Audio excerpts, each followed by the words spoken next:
Hey, Tony Gas is here. Well, got my new Airbnb. We're in a different city right now for another little session. And me and my son still looking around, exploring England, learning, growing, stretching. But, I wanted to pop on here because, I'm away from my wife for probably, it ain't no telling, might be a month or more. And with that month or more, guess what that means?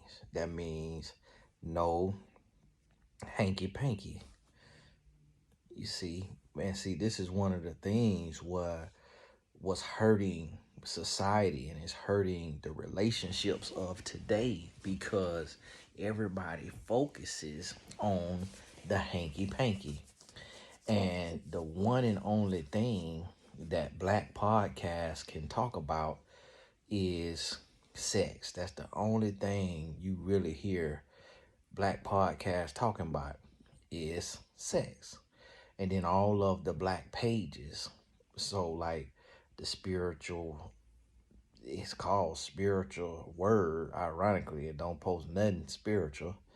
And then the gossip pages, all other than people gossip, they talking about sex.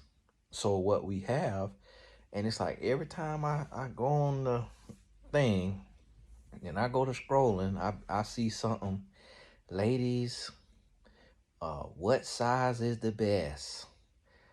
3 inches, 4 inches, 5 inches, 6 inches, skinny, girthy. And I'm like, what is we talking about, man? Can y'all ask what investment is the best? Real estate, Bitcoin. Like, what is we talking about? So we put so much emphasis on this that relationships fail, marriages fail because of sex. And people not understanding that truthfully in a relationship, and I'm going to tell you, and this coming from somebody who been married going on 17 years, as a young man with a high libido, I'm going to break this down to you. Sex in a marriage is a plus, not a priority. What makes it a priority is the mental belief that it is a priority. So when I am truly honest with myself as a man with a high libido, meaning the thing is working and be ready to go, when I'm honest with myself, most of the times that I want to be intimate, it's more mental than it is physical. Now, the largest sexual organ is the brain. But what I mean by mental and not physical is my body doesn't actually need it. My body doesn't actually require it. The release doesn't do anything for my body. It doesn't help me live longer. It doesn't make me better. It doesn't do anything for the body. What it does is on the mental, it says, this is my woman. Her body belongs to me. We are one. It does those things, which can be good for a connection. But if everything is not firing on all cylinders, then it takes away from it because when a man loves a woman, he is also thinking about her emotional state. And yes, when does a woman feel 100%? Never. So it is still going to be some compromise there. But one thing I've been noticing, I've been seeing a lot of Caucasian women go online saying that, they coaching and they encouraging women, hey, ladies, have sex, and have sex every day. Some say have sex every day. which I just do not understand that. I do not understand that. So I don't understand it. I'm gonna tell you, I don't understand that because after I have sex one time, I'm sore. And so I don't know if these women is like the ocean and they man just sitting there like Nemo. But if you with your woman and it's you and that woman, her body gonna adapt to you as a man. Meaning her body gonna be for you. And it's gonna be like a glove. And it's gonna be for you. And be honest with you, I don't want all that. It just like it's an instrument, it's a body part. And this is the thing. So these women say, "Oh yeah, every day."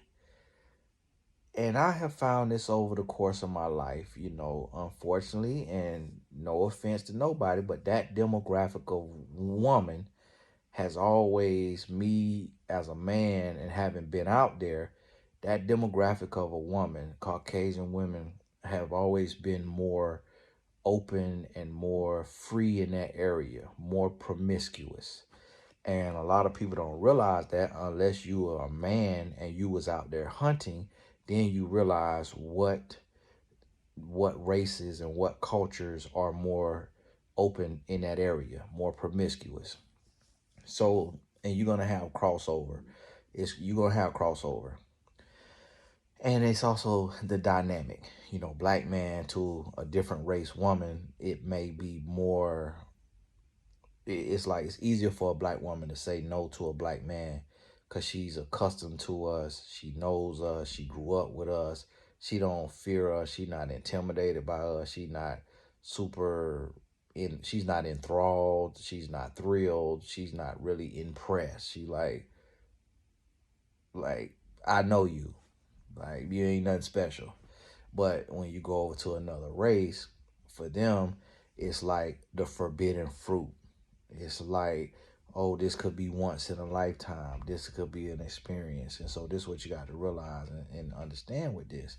So what you have here is you have this here situation of these women, they promoting and they pushing, oh, be this, be that, be promiscuous. Not be promiscuous, but be open, be ready anytime. Like whenever he say he ready, you need to be ready. Whenever he say he want to do something, you got a headache, you tired, it don't matter. But that's not healthy. It's not wise because you're a human being. You're not a toy. You're not a slave. So it's very damaging when you got a headache and you got to bust it wide open. When you've had a horrible day and you got to bust it wide open. And I question the man that wants obligatory sex. A man that want his woman to bust wide open for him, regardless of how she's feeling, is a monster. That's a serial killer. That's a serial killer. That's a rapist. That's a pervert. He'll touch little girls. Like, I question the mental psyche of a man that feels comfortable having sex with his wife when she got a migraine, when she done slept 4 hours, when she done been working all day long and had a horrible day. And then don't add on came home and cooked and washed dishes. Don't add none of that on. Now it's different now. Okay, boom. Yeah, you got to do it at some point because you got to work every day. But okay, what about Saturday night? What about Sunday night? Or what about, okay, she done worked all day, but then massage her feet, massage her back, massage her temples. Y'all I take a hot bath, bubble bath. Like you do something relaxing. And then it ain't about whips and chains and all of that. It's passion, connection. But see, the thing about it is, this was the issue. The issue is men are becoming porn babies.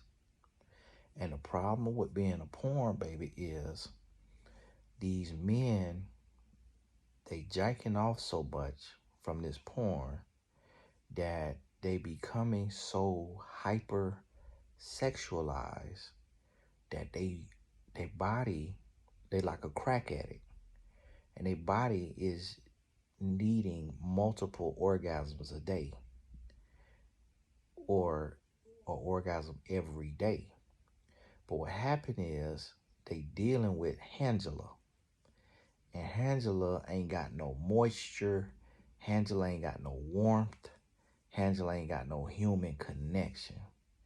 Angela is not no woman. And most of these men got rough, callous hands. So now Angela is more like Mangela, Joanna Man. Angela is like Joanna Man. So now they got these calluses cutting their thing up. So now they want that woman. But they want that woman every day. But what they don't realize is, for a man, they want that woman. It could take that man 60 seconds. But that woman, it could have long-term effects. Because if he ain't washed that thing right, now she got bacteria. Now she got a UTI. Now she got a urinary tract infection. Now she got vaginosis. Now she got an itch. Just because he ain't washed that thing right. Or he want to go in there acting like he a plumber. And now she might be sore. But then also, they married. So now they married. So now, guess what? Ain't no protection. So now this woman, she might be finna get ready to go to work, or she about to go to bed, and she done got out the shower because she want to be clean. So now she got all this sticky stuff in her. So now she got this sticky stuff in her, and now that got to be dripping throughout the night because it ain't all gonna come out when she go pee.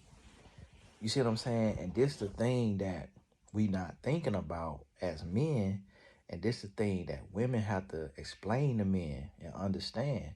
That's why they call it a cum bucket, because that's what a lot of men is using a woman as. And so I went through this transformation as a man of like being more mentally conscious and more aware of my wife's emotional state and of her mental state, her spiritual state, and more aware of her body. And then what I started to do is as I started to spend more time with her and have more just normal conversation where we talking about sports. Like right now we texting about Tatum soccer team stuff. And then before that, we were texting about recipes. And then before that, we texting about the older son soccer stuff. We texting about office decorations and furniture, because I got an office building and then she got an office building beside me. And so she doing her office now. And so we texting about that. And it's just mental stimulation. And then when I think about it, I'm like, okay, I'm long distance. And I'm like, in my mind, I'm like, yeah, send my old picture. But then I'm thinking like, really don't need no picture. Like, I'm a grown man. Like, the thing what we not realizing is that we perverts.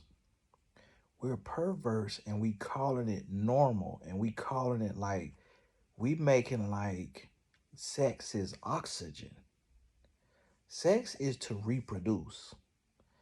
And yes, sex is to, you can, engage and benefit. It's not dirty or it's not filthy, but it's for a time and place. We're not supposed to be like bunny rabbits. And I had a blocker lady one time before talking about, Tony, you talk about sex like it's dirty and filthy. Listen here, nympho. Shut up and listen to the message. Because I never said it's dirty. I never said it's filthy. What I said is it is ruining us because it is controlling us. Y'all are making sex your God. And that is idolatry. Sex should be when it is convenient, when it is needed, meaning like when you about to explode, you feeling weak, you about to fall into some adultery, you about to fall into something, that's when you know you need it. But if you can go a week making love to the mind, your relationship will benefit greatly from that. If you can go 2 weeks, if you can go 3 weeks, as long as you can go having a perfect connection, meaning laughing, joking, communicating, touching, hugging, as long as you can do that without the physical act of sex, your relationship will get stronger than known to man. Because guess what? You may have a period of your life, if God allows you to live, to where you may live 10, 20 years without sex, meaning your mind and your body may not desire it anymore. You may come to a place to where there's really no fulfillment in it, and it causes your hips and your back more pain than you receive pleasure. And that little bit of nut ain't worth the back pain and the hip pain that you getting at 75, 80 years old. But you might live to 100. So what do you have when sex is off the menu? What do you have if someone unfortunately gets cancer? What do you have if the man has erectile dysfunction? What do you have if the woman go through a bad spell of menopause and don't want to touch a man? What do you have if somebody has a stroke? If somebody got to have a knee surgery or back surgery and they down for 12 weeks and then they come back from the back surgery after 12 weeks and still can't have like real pressure on them or real vigorous movements, what do you have? And see, that's the problem with society. And that's why you're going to see these marriages that's been hanging on from sexual stuff and just promoting sexual stuff. You're going to see these marriages start to fail at year 30 and 35. And people are going to be like, how do you get a divorce after 35 years? It's because you built your relationship on sex and not on a relationship. So this is what I want y'all to get and realize. And even me being away, I'm getting to realize this.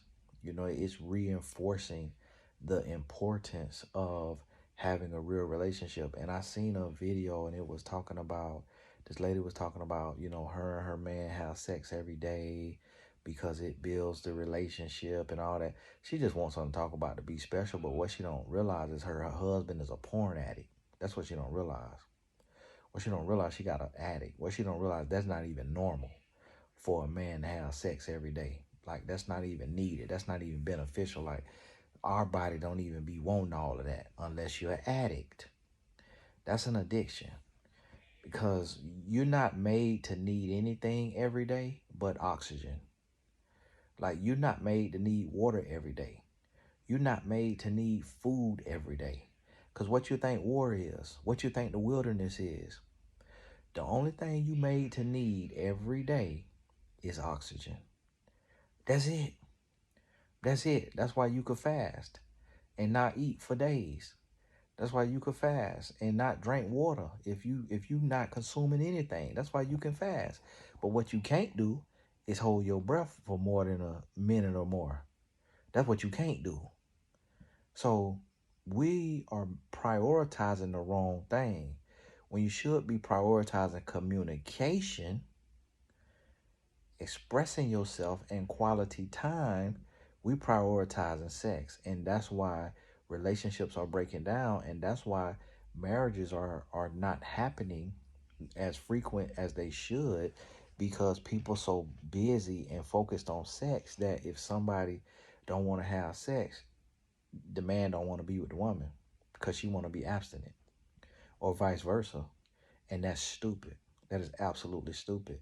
And you got to get a hold of yourself as an adult, and you got to get self-control, and you got to stop being a nasty perverted addict, and you got to know how to manage your emotions and manage your mind, and not realize that you don't need sex all the time to function as a human being, and that is to reproduce. And then yes, you could turn it into pleasure, but it is to reproduce. And the reason why the Bible tell you to play, you ravish in the bosom of your wife, it's not saying that sex should be your God or that sex is a priority. What that means is don't cheat on your wife. It means if you want to get freaky, you want to have sex, you want to do something, do it with your wife. That's what that means. It don't mean to worship sex. It don't mean that that's the end all be all. It means that you need to be with your wife. Point blank, period, hard. And be faithful and not be sleeping around with a bunch of other women. That's what that's talking about when the Bible talk about, indulging and ravishing the young roe or doe of your wife and all of that. It's saying oblige yourself and dive in this right here instead of going out there and being in adultery. And that's what we got to realize and understand. And until we get that, these marriages gonna fail. These marriages gonna fail. And I remember me and my wife, I seen this lady online. She was talking about her husband have sex every day. And if you don't have sex every day, you're gonna lose your connection. And I sent that to my wife. And I said, hey, how you feel about this? And she wrote me back. She said, we don't have sex all the time, but I don't feel like we're losing our connection at all. And I said, you know what? I said, you know what? You're 100% right. And that's why I say you got to do what worked for your marriage. Like for me, it's like once you done had sex, you done had sex. It ain't nothing new. You gonna end up doggone jumping off the Empire State Building trying to have sex in the middle of the air on the way down, cause you done did everything. It's like you ain't missing nothing. It ain't nothing new. It's only so much you can do. And that's why people get into all this foolishness. Like Jeffrey Epstein had to take his own life because people they start to worship it, and it start to get old. It start to get boring because you're doing it too much. You got to let the tension build up. You got to work something up. You got to build something. You know, like just make love to the mind for a little season, and don't make anything a god. Don't idolize anything. Don't worship anything. That's idolatry. People have made sex idolatry and don't even realize what they're doing, because it's a lot of Christian people that's making sex idolatry. And so here's the thing. Yes, the Bible says, listen, a wife not supposed to deny a man her body. And a good woman not going to do that. She not going to deny her body. A good man is not going to deny his body. But guess what? A good man is not going to demand his wife's body if he know her feelings is off, her emotional, mental, or spiritual state is off, and vice versa. So yes, you're not supposed to deny your body, but the Bible also say love your neighbor as you love yourself. Ephesians 5 tell a man, love your wife as you love your own body. So if I got a migraine, I don't want no gyration. I don't want to be bothered. So if I don't want to be bothered when I'm mad, when I'm tired, when I'm in pain, when I got a headache, if I don't want to be bothered, if I love my wife as I love myself, then I shouldn't want her to be bothered. You see what I'm saying? And this where we getting this thing wrong. And so, yeah, to each their own. If you want to be bunny rabbits, you want to 4, 5 times a week, okay. But I dare you to look into it and realize that you have made yourself a god. You have made sex a god in your life. And that's dangerous. It's dangerous. Hey, this Tony Gassens. God bless you. We'll talk soon.